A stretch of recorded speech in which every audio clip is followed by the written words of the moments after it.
దీనమ్మ జీవితం. మార్కెట్ అక్కడక్కడే ఉంటుంది కానీ నేను బై చేసిన ఆప్షన్ మాత్రం లాస్లోకి వెళ్ళిపోతుంది. దీనికి కారణం ఏంటో అసలు అర్థం కావట్లేదు. తమ్ముడు, దాన్నే టైం డికే లేదా థీటా డికే అంటారు ఆప్షన్స్లో. దీని గురించి తెలియక చాలా మంది ఎక్స్పైరీ డే వరకు క్యారీ చేసి మొత్తం క్యాపిటల్ అంతా జీరో చేసుకుంటారు. బ్యాంక్ నిఫ్టీ ఎక్స్పైరీ వెన్స్డే కాబట్టి ఎలాగో 5 days టైం ఉందని నేను ఫ్రైడే ఒక కాల్ ఆప్షన్ తీసుకున్నాను. ఎందుకంటే మండే గ్యాప్ అప్ అయితే మంచి ప్రాఫిట్ వస్తుందని.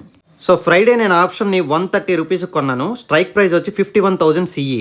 సాటర్డే సండే హాలిడే కాబట్టి మండే ఒకవేళ మార్కెట్ ఫ్లాట్ ఓపెన్ అయితే 130 రూపీస్ ప్రీమియం 100 రూపీస్కే ఓపెన్ అవుతుంది. సేమ్ కంటిన్యూ అయితే ట్యూస్డే 60 రూపీస్కి, Wednesday it is going to be 0. దీనికి ప్రధానమైన కారణం ప్రాబబిలిటీ. 5 daysలో మార్కెట్ మనం అనుకున్న స్ట్రైక్ ప్రైస్కి వెళ్ళడానికి ప్రాబిలిటీ ఎక్కువ ఉంటుంది. అదే 3 daysలో వెళ్ళాలంటే ప్రాబిలిటీ కొంచెం తగ్గుతుంది. అదే ఎక్స్పైరీ డే 1 dayలో వెళ్ళాలంటే ఇంకా తగ్గుతుంది. దీన్ని బట్టి మనం అర్థం చేసుకోవాల్సింది, మనం పే చేసిన ప్రీమియంలో టైంకి కూడా కొంత వాల్యూ ఉంటుందని. గ్యాప్ అప్ అవుద్దని నమ్మకంతో నేను 2000 కదా అని రిస్క్లో పెట్టాను. అని నేను అనుకున్నట్టు గెలవడానికి మాత్రం 26 ప్రాబిలిటీ మాత్రమే ఉంది. అండ్ ఈ గ్రీక్స్లో థీటాను అబ్జర్వ్ చేయండి. దాని వాల్యూ వచ్చి అప్రాక్సిమేట్లీ 700 రూపీస్ ఉంది.